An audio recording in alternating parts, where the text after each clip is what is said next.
lampu prapatan sepi. Jam 1 wengi luwes prapat kutha wis sepi. Mung swara ademe angin sing nyuwara lirih nggawa hawa kesel. Mbah Karto yuswanipun 70 taun nyurung grebak wite sing rodane wis opak-opak. Dalan gedhe katon suwung, mung cahya rembulan lan lampu-lampu dalan sing madhep. Mbah Karto wis kesel banget, awake krasa rembug. Dalan mulih isih ado, nanging kudu ngati-ati amarga saben pulo sing dikumpulake duwe rega sing wigati kanggo urip.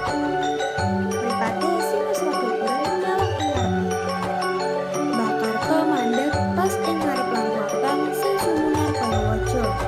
Lampu kuwi dadi pamisah Mbah Karto lan dalan mulih sing luwih jebul.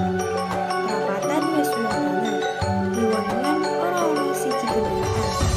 Nanging Mbah Karto ora wani nerobos. Saiki wis ana program anyar saka pemerintah kutha tilang elektronik. Ana kamera CCTV sing gede banget ing dhuwur. Mbah Karto tau krungu tanggane sing dadi tukang ojek kena denda 500.000 mung amarga nerobos lampu abang jam 3 subuh.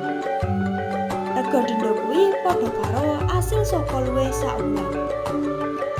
Mbah Karto ngadeg sikile krasa linu. Ing sisihe ana mobil mewah ireng anyar madhep. Mesine isih mulur.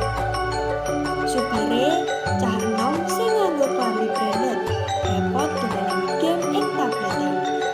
Wis ngenteni nganti 7 detik, lampu isih abang. Mbah Karto kudu sabar ngenteni senajan saben detik sing ilang kuwi dadi rugi wektu lan tenaga. Dheweke krasa yen sistem lan aturan iki mung nguntungake wong sing sugih utawa sing duwe wektu luang.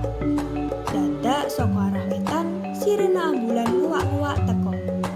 Lampune biru abang muter-muter. Ambulan kuwi uga mandheg ing jalur jejer Mbah Karto. Supir ambulan ngedhokake kaca jendelane lan ngelus dodo. Waduh, kok isih abang to, Ndan? Iki nggawa pasien serangan jantung, kudu cepet tekan rumah sakit. Suarane kuwatir banget. Perawat saka jero nyaut, "Coba wae diterobos, Kang. Iki urusan nyawa." Supir ambulan nyawang kamera tilang elektronik ing dhuwur. "Ora wani, Mas. Minggu wingi rumah sakit kene wis kena denda puluhan juta. Gara-gara nerobos senajan Mas Darman. Prosedur kuwi kudu dilakoni. Sistem iki wis diset otomatis, ora kenal darurat utawa urusan nyawa." Mbah Karto dadi kaget. Aturan sing kudune dadi tata tertib malah dadi penghalang kanggo nyawa manungsa. Wong cilik kudu manut senajan aturan kuwi ora logis. Ambulan senajan gawa urip uga kudu manut karo robot lampu prapatan sing buta lan kaku. Sawise meh 10 detik sing krasa suwe banget, pungkasane lampu prapatan malih dadi ijo. Ambulan langsung ngegas banter, swara sirine saya ado ing petenge kutha. Mbah Karto nyurung gerobake alon-alon.